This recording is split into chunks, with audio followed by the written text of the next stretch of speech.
Bonjour YouTube, j'espère que ça va bien. Je suis beaucoup trop blanche. Oh là là, mais on voit même pas que j'ai un t-shirt. On se retrouve aujourd'hui pour une vidéo mini blabla. Ça fait très longtemps que j'ai pas fait ce type de vidéo. Donc j'espère que ça va bien se passer. Je vais me poser peut-être. Je vais me poser, on sera mieux. Ok, peut-être plus de lumière. Peut-être pas mal. Peut-être trop blanche. Mais c'est pas possible.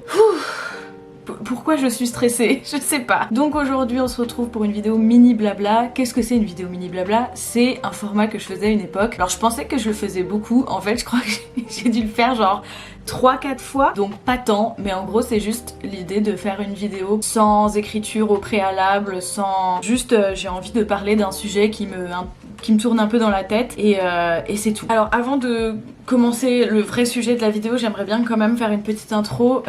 J'ai la pression sur YouTube en ce moment. J'ai la pression de fou, je ne sais pas pourquoi. Dernièrement, j'en suis venue à me dire que YouTube, ça devait vraiment être une chaîne où je devais aider les gens, donner des conseils. Une chaîne qui a une utilité. Une vraie utilité, que les gens, quand ils regardent mes vidéos, ils trouvent des réponses, ils se sentent aidés, ils se disent waouh, j'en ai tant appris. Et en fait ça correspond pas trop à ce que moi je me dis dernièrement, parce que dernièrement, depuis l'année dernière en fait, j'ai vachement l'impression de remettre en question tout ce que je connais sur le monde de l'illustration et que je me rends compte qu'en fait j'ai pas tant de réponses et pas tant de... Il y a plein de choses que je comprends pas et que moi-même je me sens un peu perdue, et du coup ça me bloque vachement pour faire des vidéos parce que j'ai l'impression que du coup j'ai rien à apporter aux gens. Et voilà, donc même cette vidéo, je pense que c'est pour ça que je stresse un peu, parce que j'ai l'impression qu'elle n'a aucun intérêt. J'en ai marre, alors qu'avant je faisais mes petites vidéos tranquillou et je me posais pas tant de questions. Mais bref, ça doit être la trentaine. En tout cas, lançons-nous dans le vrai sujet de ce mini blabla. Moi aujourd'hui j'avais envie de parler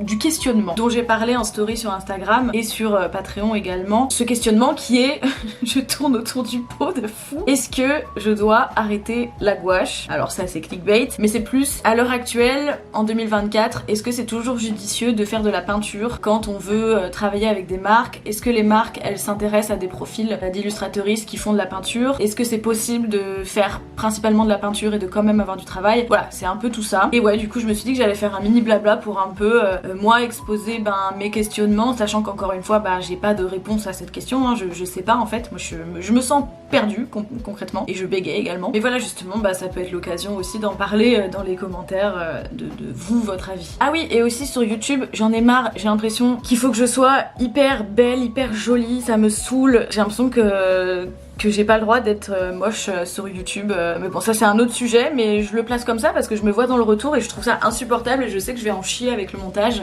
Donc j'essaie de passer au-dessus de ça, mais je le dis quand même. Voilà. Bref, en tout cas, donc oui, dernièrement en fait, bon...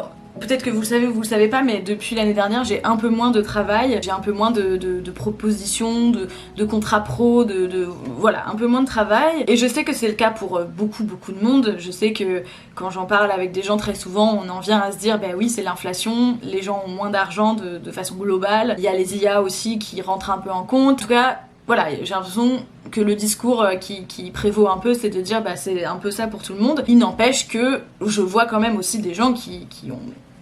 En tout cas qui ont l'air d'avoir du travail, même si on reviendra sur ce ont l'air. Et donc dernièrement, j'en venais à me dire, purée, mais c'est vrai que quand je regarde des portfolios d'artistes que moi j'adore et que vraiment je trouve trop cool ce qu'ils font, et surtout j'ai l'impression qu'ils font plein de projets pro avec plein de marques et tout ça, et j'ai l'impression que c'est tous des artistes qui font du travail numérique via Photoshop, Illustrator, Procreate, quoi qu'est-ce. Par exemple, moi j'adore le travail de Aurore Carrick, vraiment je trouve c'est trop cool ce qu'elle fait, et j'ai l'impression qu'elle a plein de projets pro, plein de clients et tout ça, et elle fait du numérique. J'adore aussi le travail de Lorraine Morsley, incroyable, on a eu la chance de bosser avec elle sur Canva Fatal, je suis aux anges, et pareil j'ai l'impression qu'elle fait plein de projets et tout ça, son portfolio il a l'air florissant, ça a l'air incroyable, elle enchaîne les trucs, et c'est également du numérique. Et aussi le travail de Anna Jax, que je connais un peu moins, mais j'ai découvert un peu plus récemment, mais je trouve ça trop stylé, c'est coloré de fou, c'est peps, je hais ce mot, peps, mais je trouve que voilà, ça correspond bien à ce qu'elle fait. Et encore une fois, j'ai l'impression qu'elle a plein de projets pro, des projets trop stylés. Alors je fais tout de suite une petite nuance quand même, je pense que c'est important. Le truc, des fois on a l'impression que les gens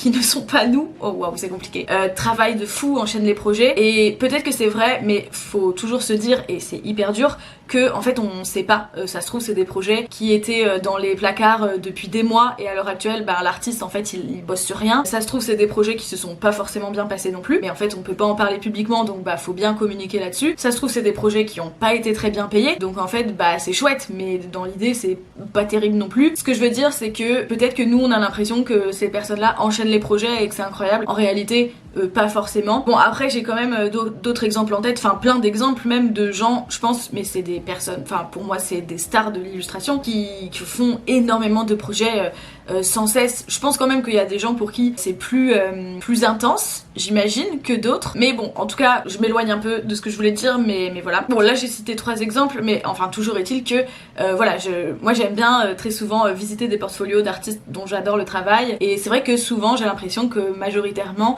c'est du numérique, et tout ça pour dire que ben moi j'en suis venue à me dire purée mais c'est vrai que moi je fais de la gouache, ça se trouve le problème c'est ça, peut-être que les marques elles aiment moins les gens qui font de la gouache, on est en la maternelle ou quoi. Non mais peut-être que c'est des profils qui les intéressent moins, peut-être que effectivement le numérique c'est plus en vogue à l'heure actuelle. Ok, changement de batterie.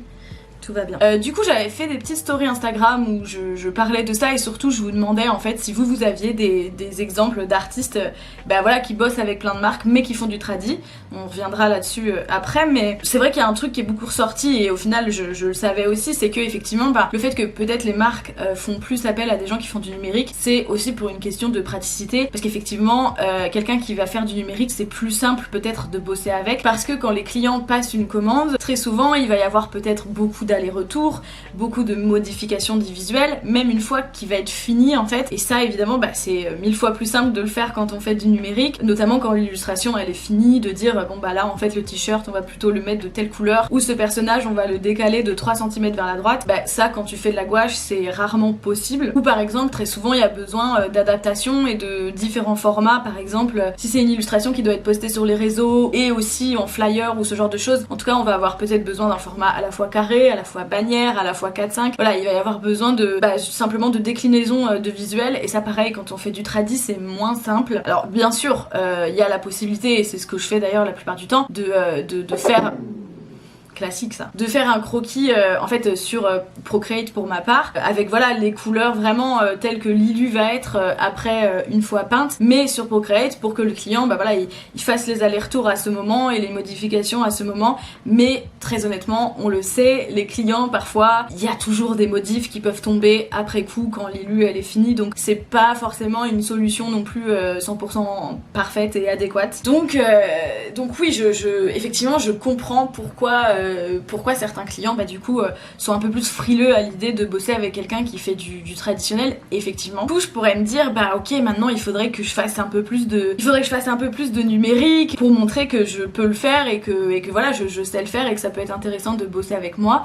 Mais un autre, du coup ce qui découle de ça un peu un autre questionnement pour moi et un autre problème, c'est de me dire bah ouais mais le fait que je fasse de la gouache, bah au final ça me confère un peu une sorte d'originalité, sans dire que je suis la seule personne à faire de la gouache, évidemment c'est pas ça, mais je me dis quand même que peut-être les personnes qui font du tradi elles sont un peu plus minoritaires, et que du coup ça peut-être attire un peu plus l'œil, et peut-être voilà ça fait un profil un peu plus original, j'ai l'impression en tout cas. Je dis pas non plus du tout évidemment que les personnes qui font du numérique elles se ressemblent toutes et que c'est le même type de profil, parce que franchement je pourrais vous sortir 1000 exemples qui vont dans l'autre sens. Évidemment que les personnes qui font du numérique c'est plein de profils différents et plein d'artistes différents, et c'est pas moins bien que faire du traditionnel, vraiment pas. Mais du coup je me dis que si je décide de un peu freiner sur la peinture et de un peu plus faire d'illustration numérique, ou même carrément que faire du numérique, ça m'enlève un peu ce petit côté original qui peut-être était un bon point pour moi et pourrait donner envie à certaines marques de bosser avec moi. Donc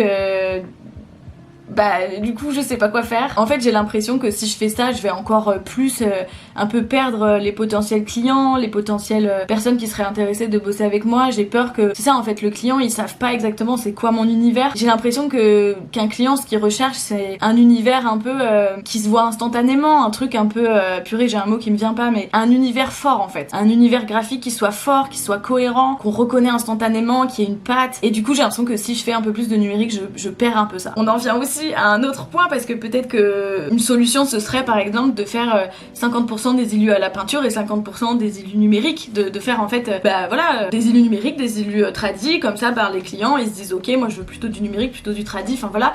Et surtout que moi je puisse m'adapter en fait au brief du client, c'est-à-dire que selon la demande, et je me dis ok je vais plutôt plus faire du numérique ou le contraire. Mais alors là on vient à un autre problème que j'ai et c'est terrible, c'est que je n'ai jamais réussi à faire des illus numériques qui me conviennent autant que les illus tradis. Je sais pas si vous voyez. Moi en fait je me suis mise à la gouache vers fin 2019, début 2020 parce que pour moi ça a été une révélation la gouache. En fait avant quand je faisais des illustrations sur Photoshop ou Procreate c'était cool mais je trouvais qu'il manquait un truc, que c'était jamais parfait, que c'était jamais... Il manquait un truc concrètement et je trouve que ce truc là je l'ai trouvé en faisant de la gouache. C'est-à-dire que mes illus elles étaient moins froides, moins figées, plus vivantes, plus vibrantes aussi au niveau des couleurs, de la texture de la gouache. Pour moi c'est... Chef's Kiss, c'est le meilleur truc et du coup ça c'est quelque chose que je n'arrive pas à retrouver avec le numérique et je sais qu'il y a des gens qui le font très bien mais moi je n'y arrive pas, c'est terrible et c'est pas faute de m'entraîner et c'est pas faute d'essayer mais je n'arrive pas à faire des illustrations numériques qui aient le même rendu que mes illustrations à la gouache. Alors je dis pas que je fais pas des illustrations numériques qui peuvent fonctionner et qui peuvent être sympas mais juste je trouve que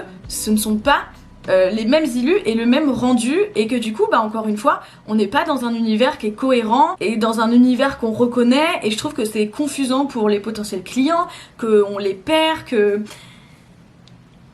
et donc j'ai l'impression que si je fais ça mon univers il est un peu éclaté en deux en fait et qu'on va pas me contacter du coup encore une fois moi ce que je recherche à tout prix en fait c'est la cohérence un peu et du coup j'ai l'impression que si je fais ça je perds totalement la cohérence et que je perds aussi des clients. Je vous jure que j'ai essayé vraiment et en plus à l'heure actuelle on a tellement des outils de fou qui nous permettent d'imiter le traditionnel numériquement, c'est un truc de fou. Je pense notamment aux brushes Procreate, il y a vraiment des trucs qui sont incroyables, des brushes Riso, des brushes de gouache, des brushes aquarelle, notamment le pack gouache Max Pack qui est incroyable, qui imite vraiment parfaitement le rendu justement gouache, c'est vraiment impressionnant. Je pense aussi au logiciel Adobe Fresco où vraiment les brushes elles sont tellement impressionnantes, t'as un rendu avec de la texture, c'est incroyable. Donc je pense sincèrement que c'est possible de faire des illustrations numériques qui ressemblent à du tradi et mais d'ailleurs on a des exemples d'illustratrices qui réussissent ça à la perfection. Je pense notamment à Marie Pellet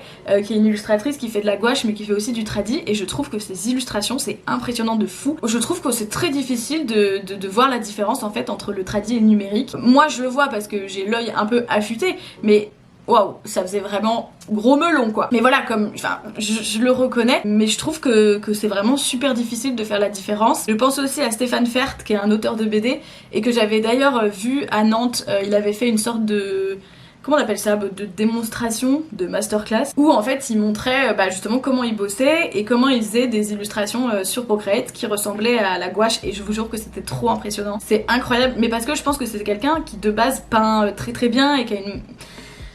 Je sais pas, mais en tout cas c'était super impressionnant donc c'est possible de réussir à faire des illustrations numériques qui passent mais moi j'y arrive pas quoi. Finalement grâce à vos recos sur Instagram et moi aussi je me suis un peu trituré l'esprit, j'ai un peu cherché, je me suis rendu compte que évidemment que oui, je le savais déjà un peu au final mais là encore plus évidemment que oui, qu'il y a des artistes qui bossent traditionnellement et qui ont plein de contrats et qui ont plein de projets incroyables et pour qui ça a pas l'air d'être un problème. Encore une fois je dis ça a pas l'air parce que je sais pas, c'est que des suppositions de ma part. Évidemment Agathe Singer qui fait de la gouache, grande inspiration pour moi, c'est trop beau et qui fait plein de projets trop stylés en bossant au traditionnel et j'ai même l'impression que c'est aussi pour ça qu'on la contacte au final. Je pense aussi à Beya Rebaï qui fait du pastel, c'est magnifique encore une fois. De toute façon tous les artistes que je cite de manière générale c'est des gens qui font des trucs trop beaux et si vous les connaissez pas vraiment allez voir ce qu'ils font, ça peut être des chouettes découvertes. Je suis essoufflée. Mais du coup voilà, Beya Rebaï qui fait du pastel, magnifique, et pareil, qui fait plein de projets pro, des projets qui sont trop stylés, et donc ça a pas l'air de poser problème qu'elle fasse du pastel. Et aussi vous m'avez beaucoup parlé, et c'est vrai que j'y avais pas du tout pensé, mais oui, Roxane Campoy, pareil, magnifique, je crois qu'elle fait de la gouache ou de l'acrylique, mais je pense que c'est de la gouache, avec qui on a bossé plusieurs fois sur Canva Fatal. Pareil, elle a fait notamment un projet avec Perrier, donc c'est quand même une énorme marque, et c'est de la gouache, et voilà, donc Comme quoi c'est possible, je pense finalement, de réussir en faisant du traditionnel. Mais du coup je me questionne vraiment sur ces projets, comment ça s'est passé, est-ce que les marques ont laissé carte blanche et du coup il n'y a pas trop ce problème de modification, d'aller-retour, de déclinaison, parce qu'on en avait parlé sur Twitch de ça également et c'était super intéressant d'ailleurs. Mais effectivement on s'était dit mais peut-être qu'en fait quand t'es une superstar de l'illustration en quelque sorte, parce que pour moi c'est des superstars, ben peut-être que il y a ce truc où en fait les marques te font un peu plus confiance, elles viennent te chercher justement parce que tu fais du tradi et du coup elles te laissent faire ce que tu fais de manière habituelle. Mais encore une fois c'est des suppositions, je sais pas. Mais bon, si j'avais moins d'anxiété, j'aimerais bien faire des espèces d'interviews ou d'entretiens avec des autres illustratrices et justement on pourrait échanger là-dessus, ce serait trop intéressant. Malheureusement je ne suis qu'une boule d'anxiété et c'est quelque chose que je ne pourrais pas faire parce que ça me stresserait trop, mais j'aimerais trop dans une autre vie peut-être. En tout cas si quelqu'un veut faire ça, allez-y, vraiment. Et d'ailleurs là j'y pense, mais j'ai mentionné dans cette vidéo plusieurs fois Canva Fatal, qui est en fait la marque créée par mon copain, qui remet un peu au goût du jour le Canva. Donc il imprime des illustrations sur de la toile à Canva pour faire des kits Canva. Waouh, j'arrive trop pas à l'expliquer. Bref, il remet au goût du jour le médium du Canva en faisant appel à des illustrateuristes contemporains qui font des illustrations, voilà. Et c'est vrai qu'en fait, lui, enfin même nous, parce que moi je donne souvent mon avis sur les artistes qu'on engage et tout, au final, il y a plein d'artistes qu'on va chercher justement parce qu'ils font du traditionnel et que c'est ça qui nous intéresse et que même on leur demande explicitement, même si c'est imprimé sur de la toile à Canva et qu'on voit pas forcément les détails, on leur demande de quand même faire du tradi parce que c'est ça qu'on aime et c'est ça qu'on veut en fait. Donc tout ça pour dire que oui, en fait, des marques qui sont intéressées par des artistes qui font du tradi, évidemment qu'il y en a plein. Donc peut-être que, en tout cas moi, le problème ne vient finalement peut-être pas de ça. C'est peut-être ça la conclusion de cette vidéo. Le problème vient d'ailleurs, je sais pas. Mais des fois je suis vraiment fatiguée de me questionner parce que en fait c'est ça qui est parfois un peu chiant dans le métier de l'illustration, c'est que en fait on n'a pas les réponses à nos questions sur qu'est-ce que les marques cherchent, pourquoi moi je me fais pas engager, pourquoi tel projet je l'ai pas eu et telle autre personne l'a eu, pourquoi, comment ça fonctionne. En fait j'ai l'impression qu'il y a plein de questionnements qui dépendent soit qui dépendent pas de nous ou juste on n'a pas accès aux réponses, je sais pas si vous voyez ce que je veux dire. Mais ouais, il y a plein de questionnements en fait, en tout cas je trouve qu'on est beaucoup mis face à face à des questions auxquelles on n'a pas les réponses et qu'on se triture la tête de fou en mode mais qu'est-ce qu'il faudrait que je fasse, quelle est la bonne chose à faire, quel est le bon choix. Et des fois c'est grave fatigant, en tout cas moi je suis un peu fatiguée de tout ça, j'aimerais bien moins me poser de questions et plus faire les choses. Et c'est vrai que je pense que c'est un truc qu'il faut faire aussi, en tout cas que moi il faut que je fasse. C'est difficile, surtout quand on va pas très bien mentalement, mais bref, un autre sujet encore. Mais en tout cas voilà, je crois que je vais conclure cette vidéo ici. Je serais très curieuse d'avoir vos retours justement sur ce sujet là. En fait je sais pas pourquoi, je vous jure j'ai peur de YouTube, je ne sais pas pourquoi.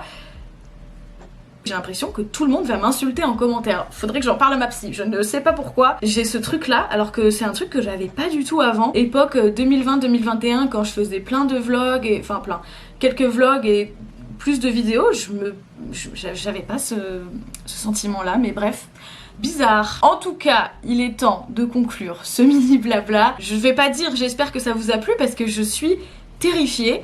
Je sais pas. Mais voilà, c'est la fin de cette vidéo. Ça m'a fait du bien déjà de parler un peu de tout ça et de... en tout cas, j'ai envie d'avoir vos retours. Et puis voilà, on se dit à bientôt, à la prochaine. Bye. Oh, c'était très compliqué. Allez, salut.